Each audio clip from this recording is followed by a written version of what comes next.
Well, hello there and welcome back to the Direct Selling Accelerator podcast. My name is Sam Hind, and today we're going to talk about a topic that I feel is coming up an awful lot lately, and that is virtual parties and events. Why aren't they working anymore?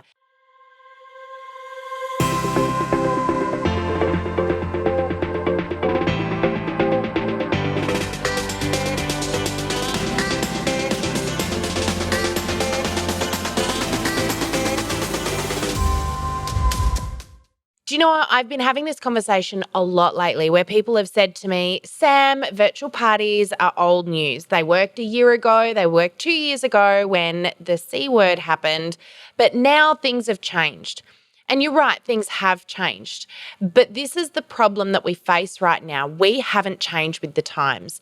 And what I've noticed is we've fallen into a lot of interesting habits.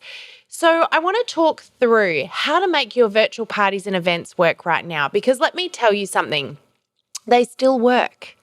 Yes, that's right. They still work, but we have to have changed the way that we're doing things. So I want to leave you with some tips and tricks today and some observations, and I encourage you to think about this one key core thing, and that's this.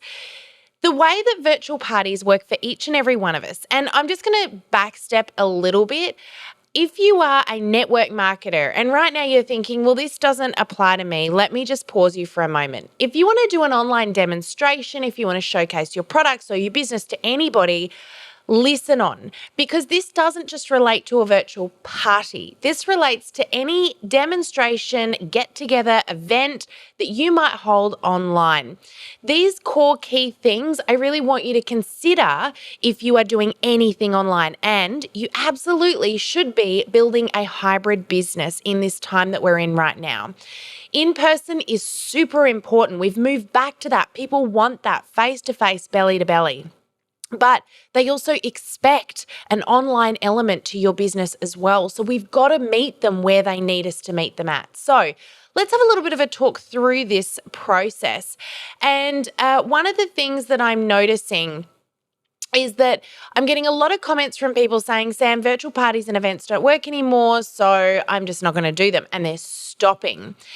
And I want to encourage you to think about your recipe. What I was about to say to you a moment ago is that what works for you is different to what works for the next person. And it's so important for us to remember this in absolutely everything we do in our business, let alone on social media, but especially on social media. And here's why. You and your personality is different to the next person's. Also, your tribe, your ideal target customer is also different to the next person's. This means that the way that you show up, the way that you speak and connect and build the relationship with your tribe is going to be different to anybody else in the business. Now, that can be both encouraging and scary all at the same time, because number one, you're probably thinking, well, then how do I know what to do? If I can't do what people are telling me how to do and I got to figure it out for myself, that's scary. But let me tell you something. It's also encouraging because it means that just because what someone else is doing doesn't work for you doesn't mean that you're getting it wrong. It just means that that particular method doesn't suit you, your personality, and your customers. Now, the great news is that trial and error is your best friend. The other great news is that probably what you already know, what you need to do is already in you. You already know what you should be doing. It's in your gut. But just like I'm going to use an analogy here that the mums out there are going to get, you know when you have a baby and it's your first baby and you've never done this baby thing before, right? So something as simple as changing a nappy, you question, how to bath them. When they cry, you question everything because you think, I don't know what I'm doing. I have no idea how to do this. I've never done it before. So I'm going to ask someone else that knows better. And so you ask another mum, and then you ask another mum and another mum. And how many times have you asked other mums and you've had so many cooks in the kitchen, it almost feels overwhelming. And you try all these things that everyone else is telling you to do, and yet none of them work. And eventually you exhaust all options and you have to go back to the one thing you knew in your gut at the very beginning you should have done, but you didn't trust it because who are you to know how to raise a baby? Now, it's the same thing. We've always got the answers within us. We always know how to connect with our ideal customers. We know how to show up. We know how to be our beautiful, unique, amazing selves. The trouble is that we don't trust that. We trust the leader that's doing amazing things. We trust the person that recruited us. We trust the person that stands on stage at our latest conference and tells us how we should be doing it because this is the method that works for them and has built them this amazing empire of a business. And you think, well, who am I to trust what I know? I should do what they're saying. Now, it's not to say that we don't make mistakes and we shouldn't take a lead from other people. Absolutely, we should always be growing. We should always be learning. We should always be trying new things. And never, ever should we allow ourselves to self-sabotage and stick with just what we're comfortable with. That's not what I'm saying. But what I am saying is you need to listen to lots of different people. You need to watch lots of different things, but not everything should you take on. You absolutely should take on those things that feel congruent with you, that feel like they're the right fit for you. So this is where I'm going to lead into talking to you today about virtual parties and events and making them work for you. So let's have a little bit of a chat about one of the key core fundamental things that I see people are actually getting wrong, and it's what I've just spoken about. There are so many ways to run a virtual party or an event. And often I see a leader or a company, and I'm not going to name or shame anybody here. You might be in one of those. You may have seen it happen elsewhere. Maybe you're lucky enough not to have had this happen for you. But I often see people teaching one method and saying, this is now the way to do virtual parties and events. Everybody needs to do this. And I just want to pause you there for a moment. That is exactly where we can fall into a great big hole, because while that works for one person, it won't work for the next. So I want you to think about what possibly could work for you. Have a bit of a play with a few things, and I want to give you some tips, some steps that absolutely need to be considered, because I've seen a lot of people of recent times, probably in the last 12 months, fall into this little pattern of bad habits. And these bad habits come about saving time, overusing technology, simplifying things. And I want to just bring you back to the basics, because the basics are often the simplest, easiest things to implement and the things that we often bypass and forget. Do you know when I first started my role in the corporate company I was working with a print media company, and my first position in that role was sales. And I had to cold call approximately 80 people every single day. I started at the bottom and I worked my way to the top. But my very first role was cold calling. And my job in that cold calling was to get people to advertise in this print that we did. And I had some of the most incredible sales trainers. I was taught how to mirror and match. I was taught how to connect with people, build the relationship really, really fast, in just seconds, because that's all I had often to get their attention. And I learned how to grab someone's attention quickly, build the relationship quickly, and convert them over. Now, when I moved up the ranks, I remember there came a day where I'd been doing this for years. So I did this, and then I started training other people, and then I moved up into a management role, and eventually I was running a part of the company, and in fact I established a statewide branch of the company. And I remember when I established the statewide, it was actually when I got moved to Tasmania, and they moved me to Tassie, and it was my job to start the company here. Now, I had to suddenly go back to the cold calling, something that I hadn't done myself for about 6 years. And what happened was I started applying my increased knowledge, my increased capabilities, my technological understanding, and a totally different headspace to my cold calling. And guess what happened? I approached it not from the basics. I'd forgotten a lot of what I'd learned at the very, very beginning, and I almost approached it as though I know more. I'm better than. And I went in and I had shocking success at the very beginning. And I actually had to stop, pull myself back to the basics and relearn. And that came back to actually sitting down with some of the newbies and doing the newbie training again, to remember those core fundamentals that never go away. and relearn how to start again. And often I think we forget how to start again. We get really expert, we get really good at what we do, and we move up, we move on, and we implement all of these amazing technologies and tools and tips and tricks, and we become the leader. But as a great leader, we sometimes have to go back and relearn how to start again. And this was a really important lesson for me to learn back then. And in fact, I have to learn that lesson again every single day running my own business, because sometimes we can get maybe a little bit too big for our own boots and we move too far the other way. And I'll often chat with someone who'll say to me, "Oh, Sam, I'm not getting any engagement on any of my posts. I've been," and then I ask them about what they're up to, and they're like, "Oh, well, I'm using all of these incredible scheduling tools, and I've been running these technical ads, and I've been pulling all these leads in." And I'll ask them the question, have you simply tried commenting on people's comments? Have you tried asking an engagement question? Have you tried focusing on your basic organic, that's your free post strategy, just your 7 posts for the week? Have you just focused on those being about building the relationship? Have you asked the question of yourself, how well do I know my ideal customer? And they'll often say, "Oh, no, I did that years ago." Okay, but have you done it recently? No. So take a step back. Stop getting technical and come back to the basics, because I think you'll find that's where the success lies, especially in this, which is a relationship building business.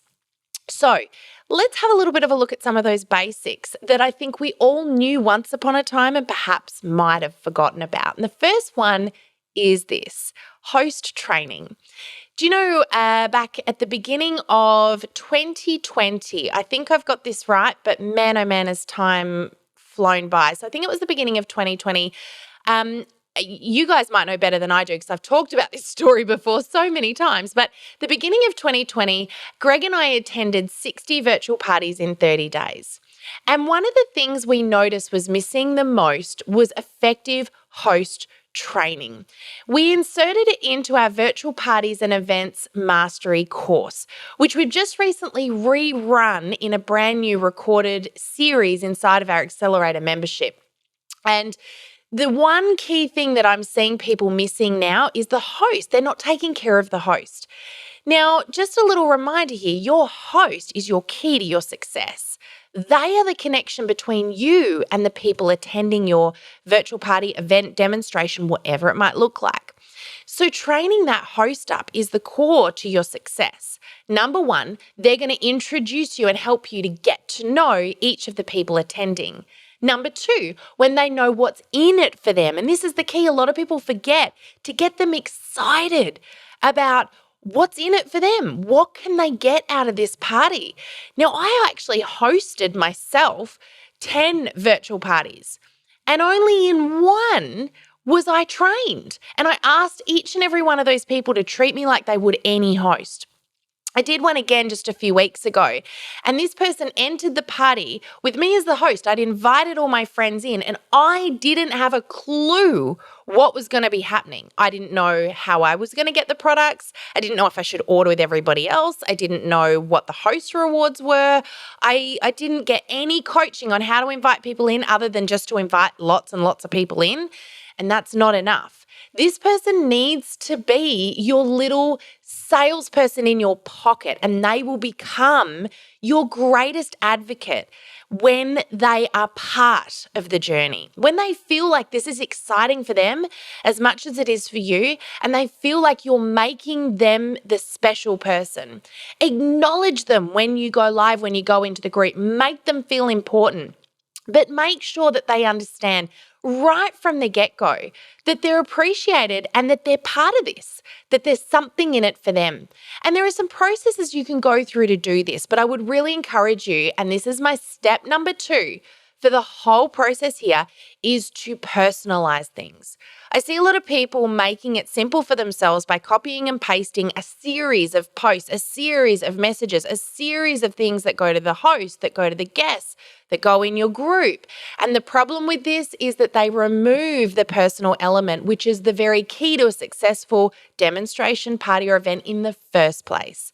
So Personalize it. It doesn't take you that much time, but it will gain you a huge amount more than making everything generic. So, a really great way of personalizing things for your host is simply using voice notes. Send a little voice message to them, use their name, and every couple of days give them a new instruction.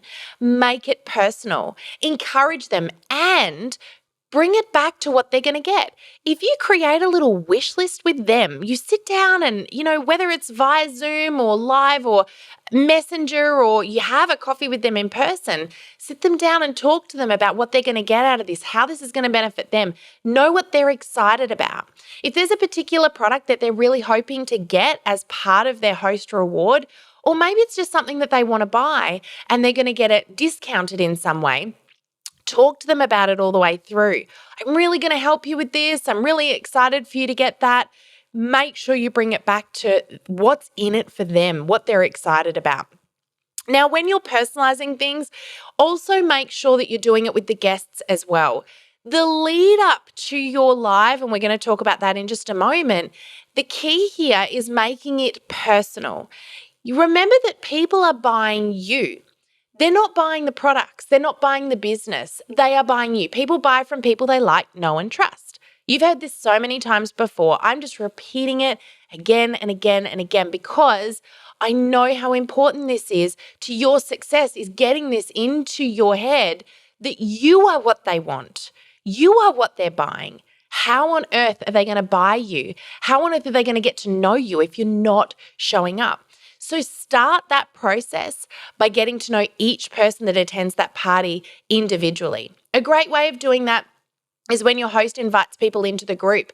Number one, find out something very small. It doesn't have to be big about each person. The host already knows them. Ask them a little bit about those people. Also, reach out to each person individually. Send a little voice message or a little inbox message, or even an SMS if you have their phone number, or an email if you have their email. Whatever contact you've got with them, do a tiny little reach out. Just use their name and make sure that you get to know them. Note down whatever you learn.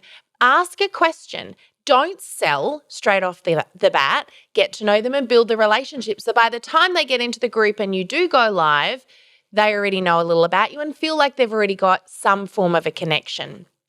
The next one is the live part. This is the bit I'm seeing people missing. Why? Because it's scary. Because sometimes it doesn't work, and because it takes practice. Now, I heard a quote the other day. I've repeated it about 10 times since because for me, this one is such a good one. It's my new favorite quote. Here it is. You ready? Everything that is now easy for you was once hard. Everything that's easy once was hard, including walking, talking, everything you do. Everything you do in your everyday life was once hard. Using a smartphone once upon a time was challenging. You once picked that thing up and went, I'm never going to learn this. Learning how to use a computer, learning how to use Facebook. Everything you do right now that you find easy to this day was once upon a time hard. And life is no different. If you don't practice it, if you don't continue doing it, if you stopped learning how to walk, you wouldn't be walking today. So you've got to keep practicing. So make sure that you keep practicing. But here's the thing, showing up live is key because it helps people connect with you. Remember what I said before, people need to like, know, and trust you in order to buy from you. So you've got to show up, show them that you're a real human, that they can relate to you. And keep this in mind. When you then share what you love, what you do, what you value, you become the expert that they trust and rely on. So suddenly they're going to do what you encourage them to do because you're doing it yourself. And showing up live is a great way of doing that. Now, there are some important things to know to show up live well, and that's a whole nother conversation. But make sure you do. Don't get stuck in this trap of, I'm just going to do a whole series of posts and not show up. That's relying on the product and assuming that that's what they're buying rather than it being about you. So yes, you can show up with photos and you can show up with posts that tell them about you and all these sorts of things, but nothing beats you showing up in the real raw form, beautiful, unique as you are on a live. The next one is I just want to encourage you to come back to doing things like you would in person. I think sometimes when we go online, we try and become this pseudo version of ourselves, this different version of us, this perfect version of us, rather than the real us that people actually relate to and get to know. So if you used to run in-person parties and events, I encourage you to do your virtual parties and events in a very similar way. Just doing them online. And the most successful ones I've ever seen are the ones where they mimic in person. Yeah, there's some things that you can't do so well when you're online, and you've got to learn from this. But at the end of the day, it's about chatting with people just like you would in person. It's about demonstrating like you would in person. It's about making it conversational like you would in person, and speaking to people in real life language like you would in person. So come back to the basics. How would you do it if you were doing it in person? And just give it a crack. Go back to those basics. The last thing is, and I've kind of already talked about this, but I'm going to come back to it because it's the key, and it is building the relationship first. Don't fall into that trap of making it all about big numbers and lots of people. And I notice a lot of people that are not succeeding with this at the moment are thinking that they need to have more rather than less. And in fact, some of the most successful parties and events I've ever seen are the smaller ones where there's only 5 or 6 people involved. Because the thing is that you can really get to know those people well, and you can turn what might have been a $15 sale into a $300 sale just by building that relationship. So I really encourage you, don't look for the numbers, look for the relationship, and make sure that you build it all the way through. Don't wait till you're live to build the relationship. Do it with the host. Once the host invites people in, do it with people right from that day one. And then when you go live, you should just simply be building on the relationship you've already started. And then, of course, when you do that follow-up, you're already mates. You've already got this down. You've already built that relationship. You've been building it for a week. So just want to encourage you guys that sometimes it's simplicity that we're missing. Sometimes it's going back to the basics. And we get to the point, I think, often where we overcomplicate everything that we do in business. I can tell you we do it in every business. We do it in every part of our lives, particularly when technology becomes so easy to get. There's an app for everything. There's a program for everything. But does it mean that we should lose the human element, the thing that makes our business powerful? No. Use the technology to enhance you. Use the technology to of course, be more productive. But don't let it take over. Don't become a robot. Don't fall into the trap of becoming like everybody else. Because what makes you unique is you. What makes your business successful is you standing up and being yourself and building relationships, letting people like, know, and trust you. So, guys, I hope that this has given you a few handy hints and tips to help you along the way to turn those virtual parties and events around. Don't throw it in the bin. They still work, they're still successful, they're still powerful. But what are you not doing that you used to do? How have you changed things? And maybe have you given up just a little bit too early, or have you overcomplicated things? I hope that this has been helpful.